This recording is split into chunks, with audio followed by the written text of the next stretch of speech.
Topic है धातु अधातु एवं इनके प्रमुख यौगिक, जिसमें पिछले वीडियो में हमने बात की थी धातुओं के भौतिक गुण और रासायनिक गुणों के बारे में। इस वीडियो में हम बात करेंगे धातुओं से संबंधित कुछ विशिष्ट तथ्यों के बारे में। इन तथ्यों से संबंधित क्वेश्चन है वो पूछे जाते हैं। ये सारे के सारे वन लाइनर क्वेश्चंस है जो अलग अलग एग्जाम में पूछे गए हैं और पूछे भी जाते हैं। तो सबसे पहले आ जाता है सबसे भारी धातु।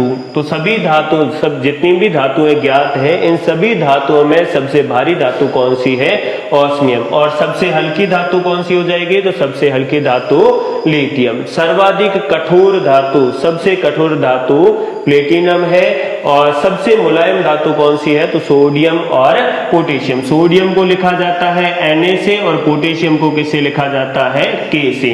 तो नाक बहुत ही अधिक मुलायम होती है, इसको हम चाकू से आसानी से काट सकते हैं। तो नाक का मतलब क्या हो जाएगा? Na से सोडियम और K से पोटेशियम। फिर सबसे क्रियाशील धातु पोटेशियम और लिथियम। पोटेशियम और लिथियम के बाद जो सर्वाधिक क्रियाशील धातु आ जाती है वो है सोडियम।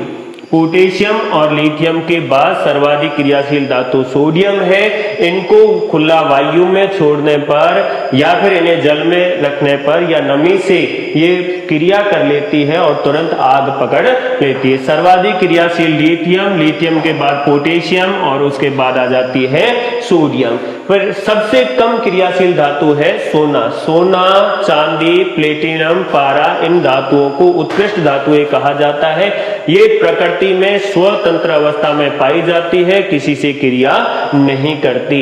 तो सबसे कम क्रियाशील धातु है सोना। सर्वाधिक चालक धातु चांदी। विद्युत धारा का प्रवाह किया जाए तो सर्वाधिक प्रवाह है वो किसमें होगा? चांदी में, क्योंकि चांदी का प्रतिरोध सबसे कम होता है।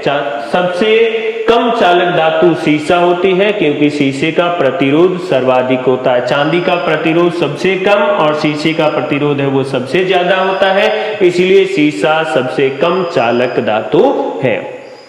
भूप्रवृत्ति में सर्वाधिक धातु कौन सी पाई जाती है? तो भूप्रवृत्ति में सर्वाधिक धातु एल्यूमिनियम पाई जाती है। जमीन की जो ऊपरी सतह है, इस ऊपरी सतह में सर्वाधिक पाई जाने वाली ये जो ऊपरी सतह जिसको भूप्रवृत्ति कहा जाता है, इस ऊपरी सतह में सर्वाधिक पाई जाने वाली धातु कौन सी है? तो वो एल्यूमिनियम है।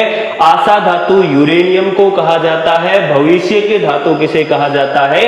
टाइटेनियम को कहा जाता है। मूर्खों का सोना या बेवकूफों का सोना है वो आयरन पायराइड्स को कहा जाता है, जिसका फॉर्मूला होता है Fe(S2). ये क्वेश्चन कई बार पूछा गया है कि मूर्खों का सोना किसे कहते हैं या बेवकूफों का सोना किसे कहते हैं? तो वो आयरन पायराइड्स को कहा जाता है, क्योंकि ये सोने जैसा नजर आता है लेकिन ये सोना नहीं होता। फिर सफेद सोना या फिर श्वेत स्वर्ण या व्हाइट गोल्ड किसे कहा जाता है? तो व्हाइट गोल्ड कहा जाता है प्लेटिनम को। प्लेटिनम को सफेद सोना या व्हाइट गोल्ड कहा जाता है।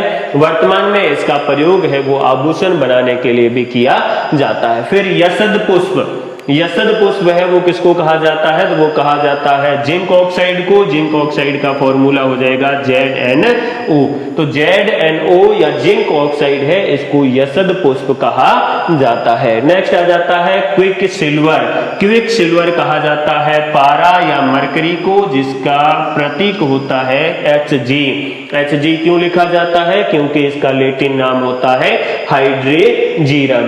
बल्ब का फिलामेंट इसका बना होता है, तो बल्ब का फिलामेंट है वो टंगस्टन का बना होता है। टंगस्टन का फॉर्मूला, टंगस्टन का प्रतीक है वो होता है W। सर्वाधिक गलनांक भी किसका पाया जाता है? तो सर्वाधिक गलनांक होता है टंगस्टन का। सबसे कम गलनांक होता है गैलियम व सीजियम का। गैलियम व सीजियम का गलनांक इतना कम होता है कि इन्हें हथेली पर रखने से ये द्रव अवस्था में परिवर्तित हो जाती है। चूहे मारने की दवा है वो किसकी बनी होती है? तो जिंक फॉस्फाइड की बनी होती है। ये सभी क्वेश्चन है जो पूछे गए हैं वो अलग अलग एग्जाम में और धातुओं से रिलेटेड है। अगला आ जाता है फटाकों में हरा रंग है वो बेरियम के कारण होता है और लाल रंग किसके कारण होता है, स्ट्रोंशियम के कारण। रेलवे में ये प्रश्न कई बार पूछा गया है, आतिशबाजी में हरा रंग किसके कारण होता है, तो वो बेरियम के कारण होता है। और आतिशबाजी या फटाकों में लाल चटक रंग है वो किसके कारण होता है, तो वो स्ट्रोंशियम के कारण होता है। प्याज और लहसुन में गंध है वो किसके कारण होती है, तो पोटेशियम के कारण आती है। प्याज काटने पर आंखों में आंसू आने लग जाते हैं तो वो किसके कारण आते हैं, वो सल्फ्यूरिक अम्ल के कारण आते हैं, H2SO4 सल्फ्यूरिक अम्ल के कारण प्याज काटने से आंखों में आंसू आने शुरू हो जाते हैं। आंसू है वो कौन सी ग्रंथि से आते हैं, ये भी क्वेश्चन पूछा जाता है। तो आंसुओं का स्त्रावण है वो लैक्रिमल ग्रंथि से होता है। आंसुओं का स्त्रावण है वो कौन सी ग्रंथि से होता है, लैक्रिमल ग्रंथि से होता है। और आंसुओं में एंजाइम कौन सा पाया जाता है, ये भी क्वेश्चन पूछा जाता है। तो आंसुओं में एंजाइम पाया जाता है लाइसोजाइम। आंसुओं में एंजाइम है वो लाइसोजाइम है। और आंसुओं का स्रावण है वो कौन सी ग्रंथि से होता है, लैक्रिमल ग्रंथि से होता है। पारे को क्विक सिल्वर कहा जाता है। पारा सबसे भारी द्रव है और इसका आपेक्षिक घनत्व होता है 13.6। और अगर पारे को -39 डिग्री सेल्सियस पर रखे, -39 डिग्री सेल्सियस पर रखे तो ये ठोस अवस्था में बदल जाता है।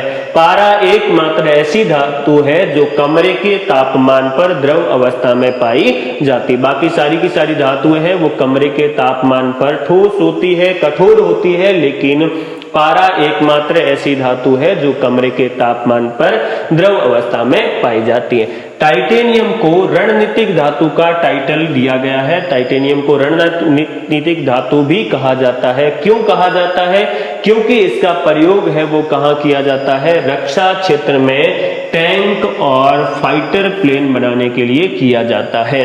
डिफेंस जो फील्ड है उस डिफेंस फील्ड में टैंक और फाइटर प्लेन बनाने के लिए टाइटेनियम का यूज किया जाता है। टाइटेनियम का प्रयोग क्यों किया जाता है, क्योंकि ये लोहे जितना मजबूत होता है लेकिन वजन में लोहे से आधा होता है। लोहे जितनी टाइटेनियम धातु है वो मजबूत होती है लेकिन भार में उसकी आधी होती है। मानव शरीर में रक्त में हीमोग्लोबिन के रूप में लोहा पाया जाता है। हीमोग्लोबिन जो वर्णक है रक्त के आरबीसी में पाया जाता है। मानव रक्त की जो आरबीसी लाल रक्त कणिकाएं, रेड ब्लड सेल्स है, इसमें हीमोग्लोबिन पाया जाता है। और haemoglobin globin protein plus haem, haem यानी कि लोहे से मिलकर बनता है। हीमोग्लोबिन करता क्या है, तो ये शरीर में ऑक्सीजन के परिवहन का कार्य करता है। शरीर के विभिन्न भागों तक ऑक्सीजन को ले जाने का कार्य हीमोग्लोबिन के द्वारा किया जाता है और इसमें लोहा पाया जाता है। अगर शरीर में लोहे की कमी हो जाए तो इसका मतलब है हीमोग्लोबिन की कमी हो जाएगी और हीमोग्लोबिन की कमी होने को हम रक्त की कमी कहते हैं। और उस समय जो रोग होता है उस रोग को कहा जाता है एनीमिया।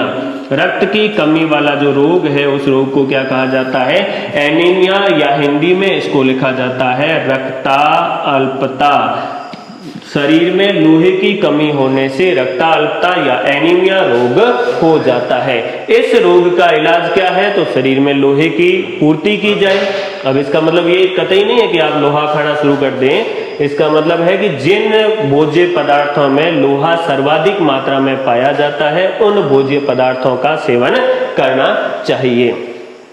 शरीर में तांबे की मात्रा अधिक हो जाए, ह्यूमन बॉडी में मानव शरीर में तांबा भी पाया जाता है, कॉपर भी पाया जाता है। अगर कॉपर की मात्रा अधिक हो जाए तो एक रोग हो जाता है, उस रोग का नाम क्या है, विल्सन रोग। तो शरीर में तांबे की मात्रा अधिक होने पर विल्सन रोग हो जाता है। शरीर में अगर पारा या मरकरी Hg है वो अधिक हो जाए तब एक रोग हो जाता है, उस रोग को क्या कहा जाता है, मीना माता रोग कहा जाता है। पानी जो हम पी रहे हैं अगर उस पानी में बारे या मरकरी की मात्रा है तो वो मरकरी हमारे शरीर में चला जाता है और जिससे वो रोग उत्पन्न करता है, उस रोग को क्या कहा जाता है, मीना माता रोग।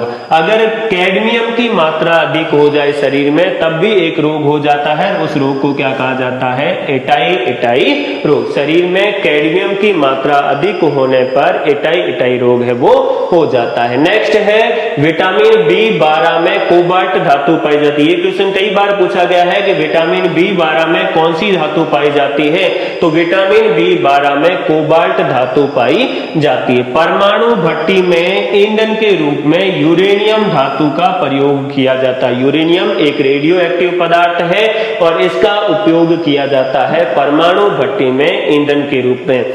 यूरेनियम और प्लूटोनियम का यूज है वो परमाणु बम बनाने के लिए भी किया जाता है। लकड़ी को दीमक से बचाने के लिए किसका लेप किया जाता है, तो जिंक क्लोराइड का लेप किया जाता है, जिसे वार्निश पेंट भी कहा जाता है। नेक्स्ट आ जाता है, ये भी क्वेश्चन पूछा गया है कि हॉर्न सिल्वर किसे कहा जाता है, तो सिल्वर क्लोराइड या AgCl है, इसको हॉर्न सिल्वर कहा जाता है। इसका प्रयोग कहाँ किया जाता है, तो इसका प्रयोग फोटोक्रोमेटिक कांच बनाने के लिए किया जाता है। सिल्वर ब्रोमाइड का फॉर्मूला क्या हो जाएगा, सिल्वर ब्रोमाइड का फॉर्मूला हो जाएगा AgBr। इसका प्रयोग है वो कहाँ किया जाता है, तो फोटोग्राफी में किया जाता है। ये भी क्वेश्चन पूछे जाते हैं। सिल्वर क्लोराइड किसे कहा जाता है, तो सिल्वर क्लोराइड AgCl को कहा जाता है और इसे हॉर्न सिल्वर भी कहा जाता है। और सिल्वर ब्रोमाइड है, उसका प्रयोग कहाँ किया जाएगा, तो उसका प्रयोग फोटोग्राफी में किया जाएगा।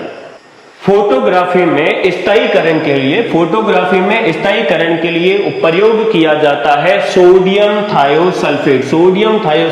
सोडियम धातु का एक यौगिक है, इसका फॉर्मूला होता है Na2H2O3। ये सोडियम थायोसल्फेट है। इस सोडियम थायोसल्फेट को हाइपोविलियन भी कहा जाता है। सोडियम थायोसल्फेट है, इसको हाइपो सॉल्यूशन भी कहा जाता है और इसका प्रयोग है वो फोटोग्राफी में स्थायीकरण के लिए किया जाता है। और जो पुराने चित्र हो चुके हैं, कुछ चित्र हैं, उनको फिर से उबारना है, फिर से नया करना है, तो पुराने तेल चित्रों को फिर से उबारने के लिए या साफ करने के लिए किसका यूज किया जाता है, हाइड्रोजन पेरोक्साइड जिसका फॉर्मूला होता है H2O2। इसका प्रयोग है वो पुराने तेल चित्रों को फिर से उबारने के लिए किया जाता है। घाव धोने के लिए भी H2O2 यानी कि हाइड्रोजन पेरोक्साइड का प्रयोग किया जाता है। सिल्वर नाइट्रेट जिसे AgNO3 कहा जाता है, इसका प्रयोग है वो अमिट स्याही बनाने के लिए किया जाता है। बिना मिटने वाली स्याही, जब हम वोट देने जाते हैं तो अपने जो अंगुली के ऊपर निशान लगाया जाता है, वो निशान अमिट स्याही का होता है। वो किसकी बनी होती है, सिल्वर क्लोराइड या AgNO3 की बनी होती है। ढलवे लोहे का एक प्रकार है जिसे ढलवा लोहा कहा जाता है। इसमें कार्बन की मात्रा है वो ज्यादा होती है और कार्बन की मात्रा ज्यादा होने के कारण ये अशुद्ध लोहा होता है, इतना मजबूत लोहा नहीं होता, आसानी से टूट जाता है। जबकि जो पिटवा लोहा, ये भी एक लोहे का प्रकार है जो सर्वाधिक शुद्ध लोहा है, क्योंकि उसमें लोहे की मात्रा सबसे ज्यादा होती है। मानव शरीर में मैग्नीज है वो सबसे कम पाया जाने वाला तत्व है। अगर शरीर में सूक्ष्म मात्रिक तत्वों की बात करें तो सबसे कम पाया जाने वाला तत्व कौन सा हो जाएगा, मैग्नीज। और दूध में सर्वाधिक पाया जाने वाला तत्व है वो कौन सा होता है, तो वो कैल्शियम होता है। कैल्शियम धातु दूध में सर्वाधिक पाई जाती है। और लिथियम का प्रयोग है, लिथियम धातु का प्रयोग रिचार्जेबल बैटरी बनाने के लिए किया जाता है। जब हम मोबाइल वगैरह की बैटरी निकाल के देखते हैं तो उसके ऊपर लिखा होता है लिथियम आयन, यानी कि ये जो बैटरी है वो किसकी बनी होती है, लिथियम की। तो रिचार्जेबल बैटरी बनाने के लिए लिथियम धातु का प्रयोग किया जाता है।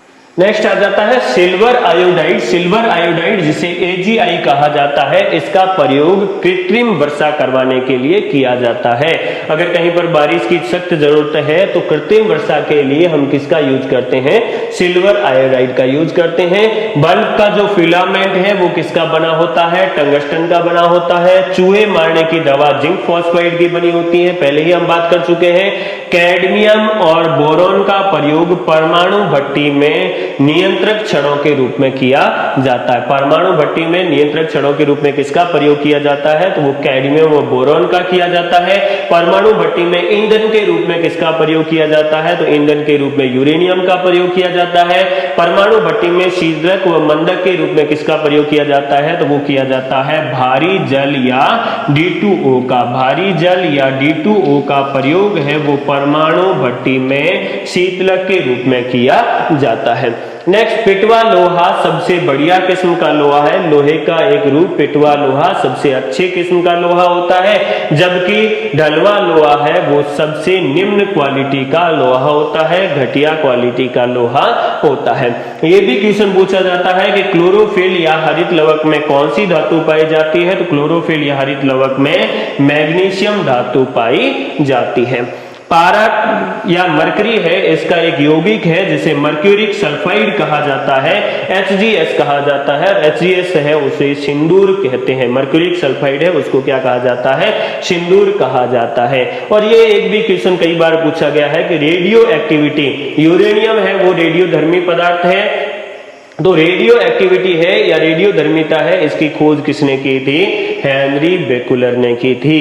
रेडियो धर्मिता या रेडियो एक्टिविटी की खोज किसके द्वारा की गई थी? तो वो हेनरी बेकुलर ने की थी। और इसके साथ एक और क्वेश्चन है जो कंफ्यूज करता है कि रेडियम की खोज है वो किसने की थी? तो रेडियम की खोज है वो मैडम क्यूरी ने की थी। रेडियम की खोज है वो किसके द्वारा की गई थी? तो मैडम क्यूरी के द्वारा की गई थी। तो ये धातुओं से संबंधित विशिष्ट तथ्य थे जिनके बारे में कई बार क्वेश्चन पूछा गया है और क्वेश्चन लगातार पूछा भी जाता रहता है। और इस अगले जो वीडियो होगा उसमें हम बात करेंगे धातुओं का निष्कर्षण की धातुओं की प्राप्ति है वो किस प्रकार की जाती है, उनके लिए कौन कौन सी विधियों का प्रयोग किया जाता है।